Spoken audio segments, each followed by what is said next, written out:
please subscribe and don't forget to press the bell icon to get notified whenever we upload a new video. Well, let's get stock specific then. Lenders to Monnet Ispat have zeroed in on a buyer for the debt-ridden company. Now, banking sources tell us here that a consortium between Aeon Capital Partners and JSW Steel, they have emerged as the winners. Ritu Singh joins us early this morning with all those details. Hi Ritu, good morning. Could you give us some details in terms of the haircut as well as will there be some equity infusion?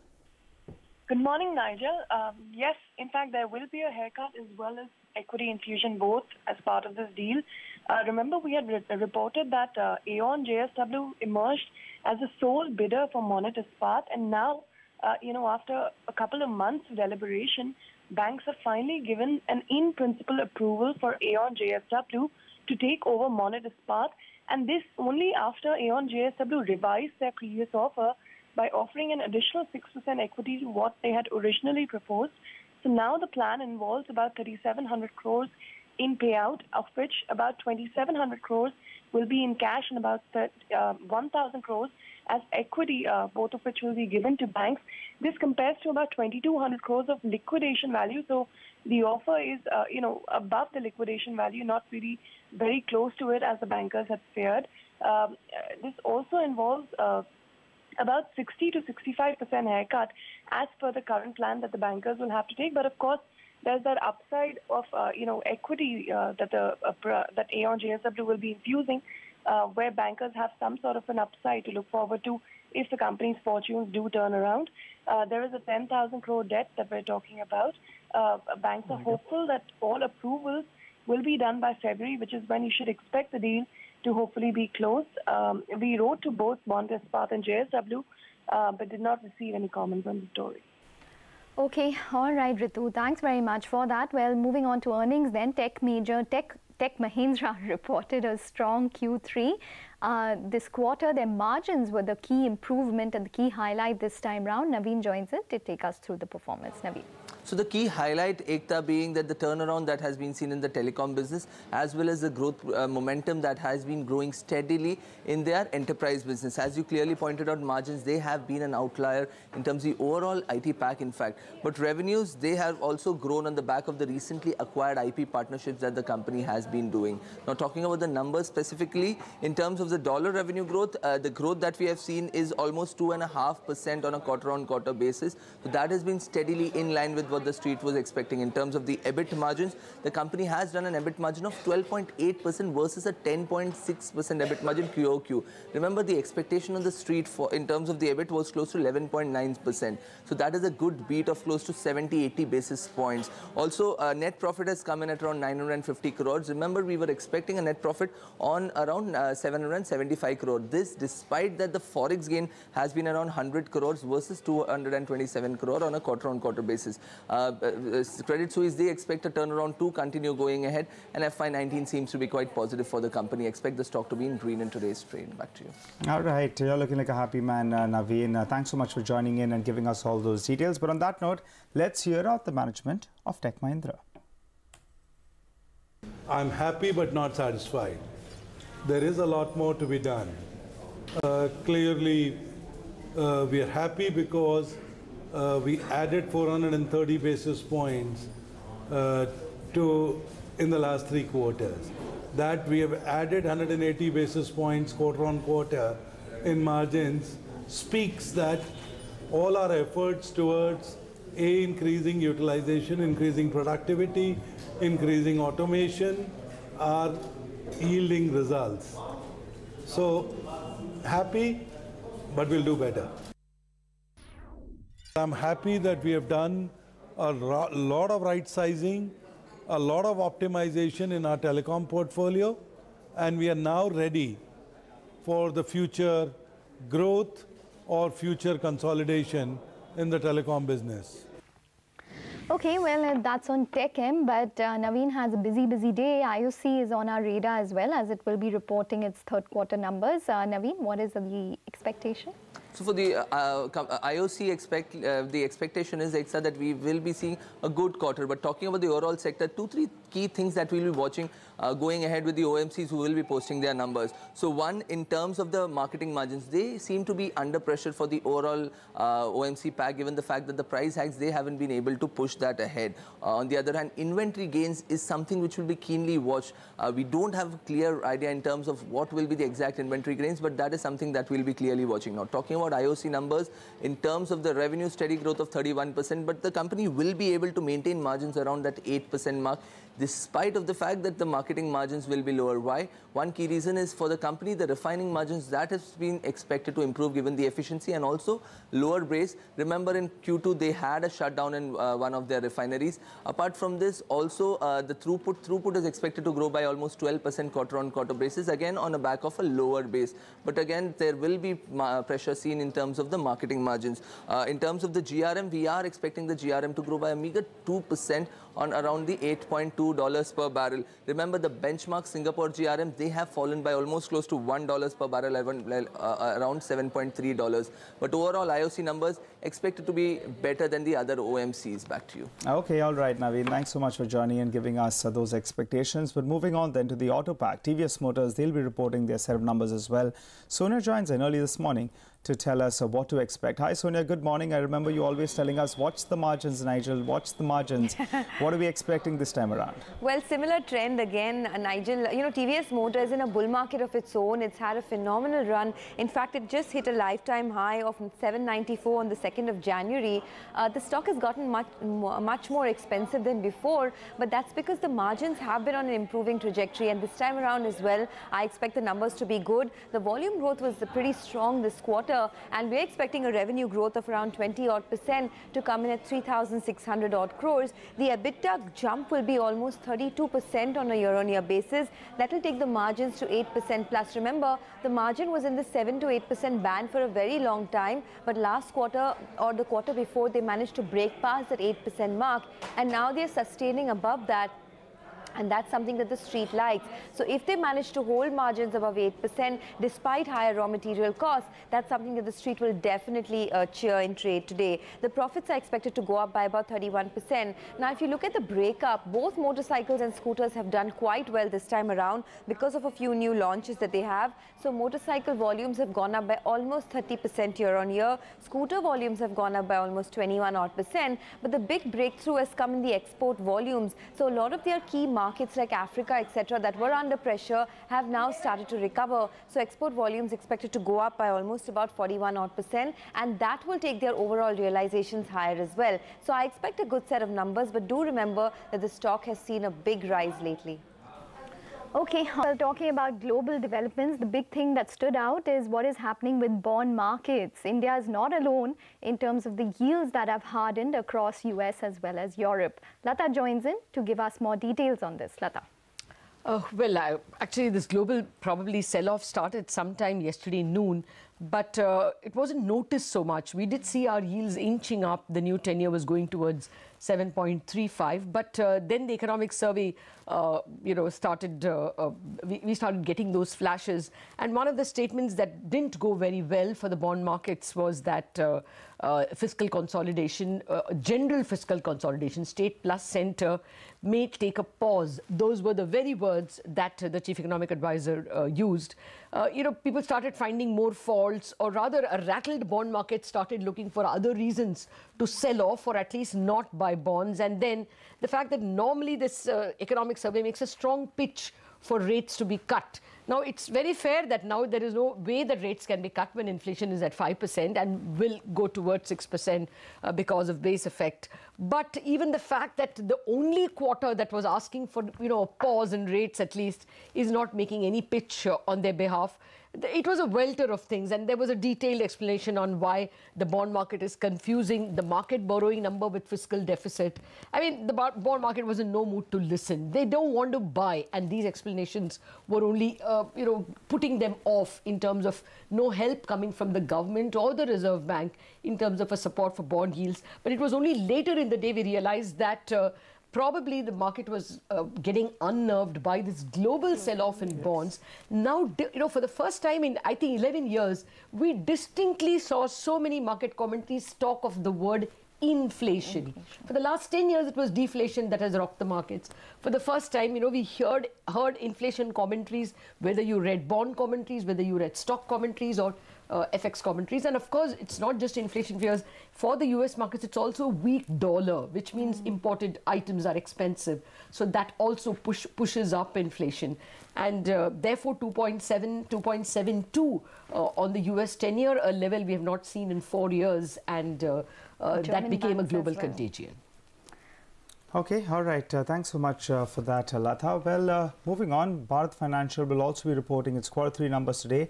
Abhishek's here with us to tell us the key expectations. Hi, Abhishek. Good morning.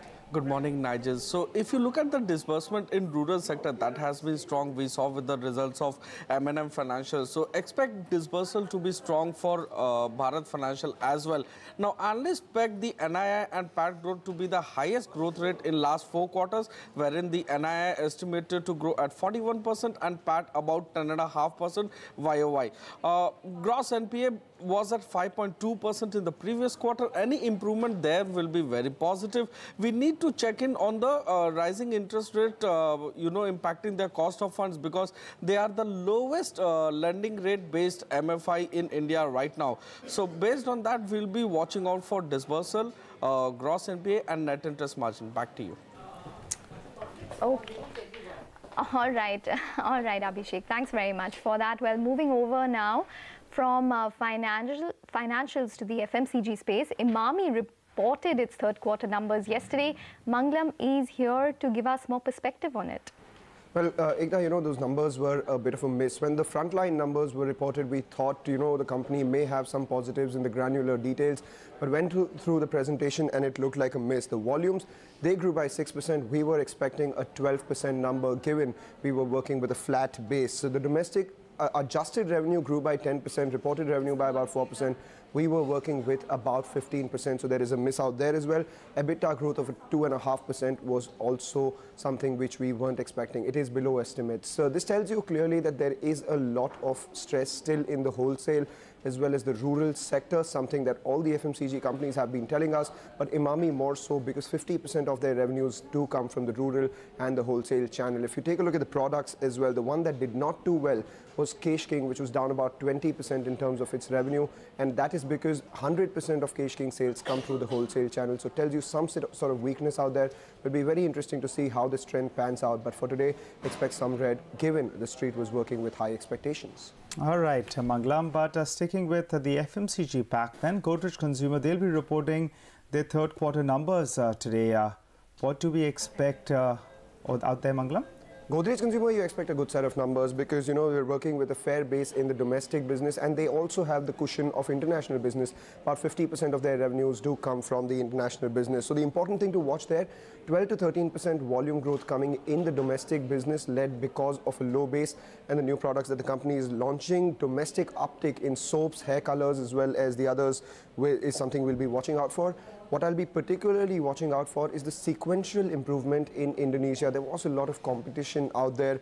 And finally, margins in LATAM and Africa. Why Africa? Because remember, we have the big acquisition of Strength of Nature in the base. Africa, they had some SAP implementation issues as well. And finally, there were 2 rounds of election in Kenya, which disrupted the trade channels. As far as numbers are concerned, overall consolidated basis, we're working with a 10.5% growth on the revenues. EBITDA is likely to grow a tad bit faster at around 13.5%. We're expected to see about a 60 basis points increase in the EBITDA margin, closer to that 22.2% mark, and the net profit likely to grow by about 17.5%.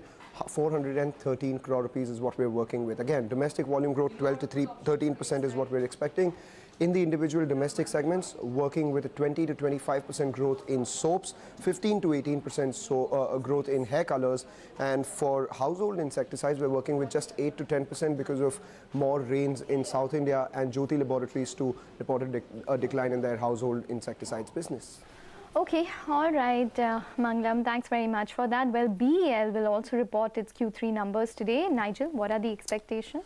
Well, we'll expect a mixed set of numbers actually. In terms of a top line, we're expecting a growth of roughly around 13% or thereabouts. So why is this? What supports this top line growth? The execution of the Akash missile system, that's point number one. The artillery combat command control system, that's number two. And in fact, the shipborne EW system, that's the third part. So all these factors put together, that's what supports a top line growth of around 13%. Though in terms of an operating profit, that should see some pressure. We'll see a degrowth of close to around 10%. The margins should see a compression of around 500 basis points. Why is that? Because of the adverse product mix. Remember, we are expecting a lower contribution coming in from the service segment. And that explains why, in fact, the margins will come down to around 18%. The management, to be fair, they joined us in 14 to around 16% in the previous quarter, that is in quarter 2 FY18. Over there, we saw a big bump up over there, but they're saying that, expect margins to stabilize in this range. A weaker operating profit will lead to the profitability as well to come in lower by close to around 11%. What are the key factors we're looking at? Order inflow, that's going to be very, very important. The margin execution, that's going to be pretty important. And also some commentary in terms of the long range surface to air missile. So that's going to be important. Remember, the first 2 quarters, the order inflow has been roughly around 6,000 crores. They have guided for around 15,000 crores. So how does that happen? And also the Akash order, that's expected by quarter 3. So we'll be keeping an eye out on that factor. That's the order inflow for the last few quarters. Okay, and Amber Enterprises is also listing today? Yeah, that's a listing, and it's got a very strong demand actually that did come in. What does Amber Enterprises do? First of all, they're the leading player in RAC, that's room air conditioner outsourced manufacturing. They are functioning at a capacity utilization of roughly around 55%, and in fact, if you take a look at the numbers, they have nearly around 50-55% of the market. Remember, they've been shifting from being just an OEM player, that's the original equipment manufacturer, to the higher margin business. That's the original design manufacturing. Remember, the management had joined us here in the studio itself, and they said that going ahead, in fact, the focus will be more on ODM as well. Subscription details should come up for you on the screen. Very healthy is what we saw. In terms of a range, well, the issue was priced at a range of around 855 to around 859. Now, the size was around 600 crores. Assuming, in fact, it lists at the upper band, then in fact the market capitalization should be around 2,700 crores because they did an OFS as well as they issued fresh shares. So just keep that in mind. They also had allotted close to around 179 crore rupees to 15 anchor investors. Promoter holding was at around 59% prior to the issue. Post the issue, it comes down to around 39%. Why did they raise the 600 crores? Primarily to repay debt. That's the first part of roughly around 350 to around 400 crores approximately, and also general corporate purpose. If you take a look at the PAT for the first half of this year, it equals to the PAT that they did in the entire of last year. So 27 crores is what they did at the halfway mark. You'll try to extrapolate that number and say that they should wind up with around 54 crores. But that's not really the case because for FY19, you'll be factoring in debt repayment. So they could save on interest costs of roughly around 40 crores or thereabouts, and that should get added to the profit number. So at 2,700 crores, you'll say that in fact, if you compare it to the 50 crores of net profit, you'll say it trades at more than 50 times. But if you add some interest savings that will be there, then they could come up with a PAT number of nearly around 80 to around 90 crores. And then in fact, it looks like at around 30 times or thereabouts. So we'll keep an eye out on this listing. Okay, all right, Nigel. Thanks very much for that. Just watch out for the Japanese markets. They're still down, but data indicates that, retail sales have done quite well. So it'll be interesting to see whether there's any sort of recovery which comes in for the Japanese markets. Well, currencies continue to be in focus, and then commodities. So Manisha Gupta is here to tell us what she's tracking in both those spaces. Well, Manisha, bond yields and the dollar continues to be top of mind. Well, absolutely. With seen pressure come in for the commodities, the crude oil prices are clearly off their 3-year highs. It also has to do with the fact that the U.S. production is increasing. The U.S. rig count has been increasing as well. But when you look at the bank's estimates of crude oil prices going forward, they clearly have been upping it up. So starting right from Morgan Stanley to JP Morgan, they all believe that the crude oil prices will average around 70 or even higher by the third quarter of this year. It would be by the fourth quarter that the U.S. output will show a definite increase, and that could be really weighing onto the prices. So jittery right now, but this is also ahead of the U.S. Fed meeting, which starts today. And while, of course, the markets are not expecting an interest rate hike tomorrow, it really is going to be about the guidance that you will hear from that. The increase in U.S. dollar also has weighed on the precious metal space, where we have seen 0.5% of a decline coming in for these commodities. Having said that, as the month draws to an end, the U.S. dollar index is down by nearly 3%, and most of these commodities are closing this month anywhere between 2 to 10% on the higher side. All right. Thanks so much for that, Manisha. Well, hopping across to Mangalam, he's joining in to tell us what's going on in the derivatives market. Mangalam. Good morning, Nigel. So, good cues coming in from the F&O space because we need some checks and balances. And remember, at the start of the series, while the FIIs were long 80%, yesterday they chose to add some shorts in the index futures, protecting themselves for a possible downside. And that is a positive, given the fact that we are at record highs. They're pumping in money via the cash market. So 217 crore worth purchase, more shorts added than longs. So the long exposure now stands at 76% versus 80%. There was also a purchase of index puts, close to 1,000 crores worth addition in index options. FIIs, they added 2 long puts per long call. But then again, believe the downside is protected because they added more short puts than short calls itself. The key strike levels, we have 11,000 put. That one added close to about 11 lakh shares on the downside. And because it's a budget event, we're seeing action in a lot of the far-off options too. The likes of 12,000 call, that one should come up for you, added close to around 4 lakh shares for a punt of about 7.5 rupees. So it'll be very interesting to see what takes place as we lead up to the big event.